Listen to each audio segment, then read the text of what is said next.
Hey everybody, welcome back to the Electronics Workshop. So, on the bench today, I have a Sony VHS recorder, player, whatever you want to call it,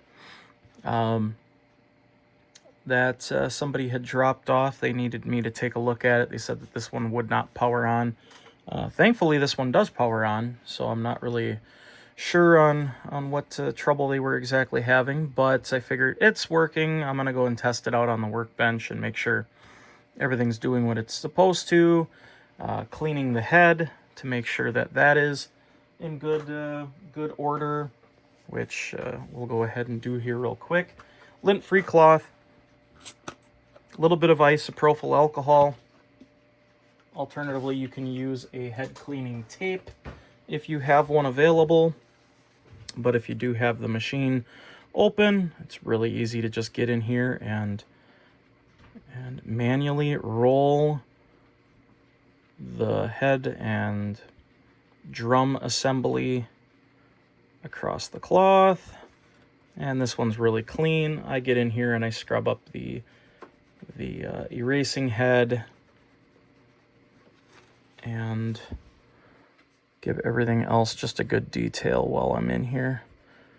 Also, one of the things that I will do to make sure that it's all good to go, the rubber on these tends to get a little bit hard over time, and the good news is isopropyl alcohol has a fantastic addition that it will soften standard rubber just a bit, and you can either take the rubber, like the pinch roller here, you can take it off and soak it in some rubbing alcohol or isopropyl alcohol. I use 99% in the workshop, but you can use some of the lower grade stuff too.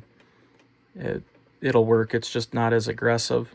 And really, isopropyl alcohol is pretty non-aggressive as a solvent to begin with, so you can usually use it without any risk or worry. So that came out pretty clean. A little bit of dark crud came off, but feels pretty good, nice and smooth. While I'm in here, let's go ahead and give a few of the switches just a little bit of deoxit. You can use your contact cleaner of choice. I will also give the jacks a little bit of a hose out while I'm in here because they are a little intermittent.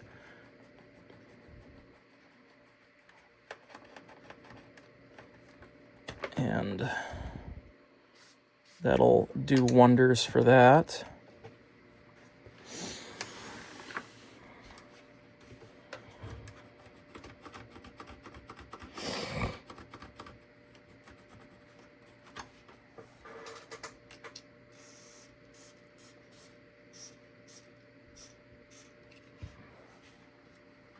Plus, this cable is very well used, so that will definitely help. And I also give the F connectors a little bit of a spot of this stuff as well. It's a lubricant and a cleaner all in one, so it's pretty versatile. I'm using G5, but D5 is pretty much what you want to use on these, unless they're a gold-plated terminal. That's about the only benefits that you get. The rails, or the tracking in here, I did give, cleaned up all the old grease that was on it, and then I applied some fresh. In this case, I use a little bit of a heavier grease, not something that's super sticky. It doesn't melt as easily as well, but it is a Bel-Ray. It's a high-temperature lubricant that I've had for years, and it works pretty good for this case. And then I just kind of went through this machine a little bit with a soft brush and kind of got a bunch of the dust and stuff that was floating around out of it, blew it out with my electronic air duster, and we should be in good shape. I have a copy of Randy Fromm's Electronics School here on today's educational segment. This is diodes, transistors, and other semiconductors, 1 of 2. So Randy Fromm being an arcade professional. Start with the red meter lead on the base of the transistor, and again you can touch your fingers to the meter lead. And there's the screen over in my corner.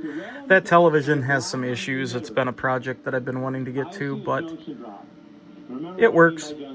Something usually between 0.5 and 0.9, maybe a little bit. It could use some capacitors, that's for sure. So black, red on the base, black on the emitter. I see 0.5. Tracking seems to be good. This is a pretty nice unit. We'll go through some of the functions here. Pause works well, and it's not shuddering or jittering, so that is holding very nicely. This is a really nice VHS tape recorder and player. Man, oh man, is it? It's actually, Sony makes good stuff, and this was kind of still around the time Sony was still producing some pretty darn good quality AV and television consumer stuff. So it is stereo, which is always a benefit to see on these. Does not have S-video, unfortunately, but it does give you plenty of options. Adjustable tracking, of course. It is a 19 micron head according to the front panel. Hi-fi stereo and automatic clock set. Auto head cleaner. So there must be that. There's a little foam piece in here that's probably what they're considering automatic head cleaner. The foam on it looks to be probably on the edge of okay. But if that's its only function is to clean the head, I'm less likely to try to track down some way of refoaming it or deal with it and just say best thing to do is just use the method like I did, which is either use a tape that has the pad in there that you can put the alcohol squirted in and then it'll just run it across the head and clean it, or get in there manually and do it yourself. It always turns out pretty good, but seems to be working pretty well, tracking nicely. So mechanism seems to be performing quite well.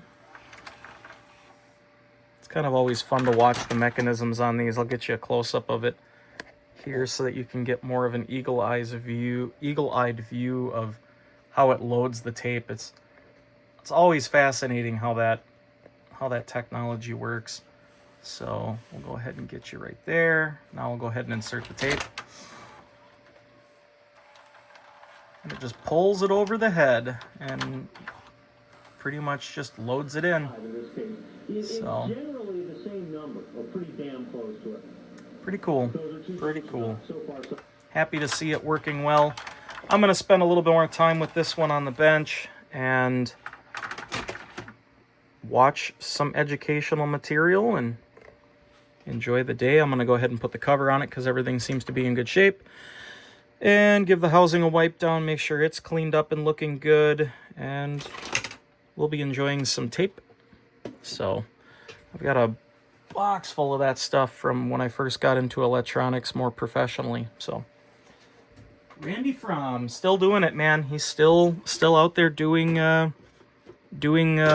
arcade game CRT schooling as far as I know, and he has a YouTube page as well, so I highly recommend you check him out. He has a lot of his content out there and available for watching for free, and I think he is still potentially doing his traveling arcade school, so good for him.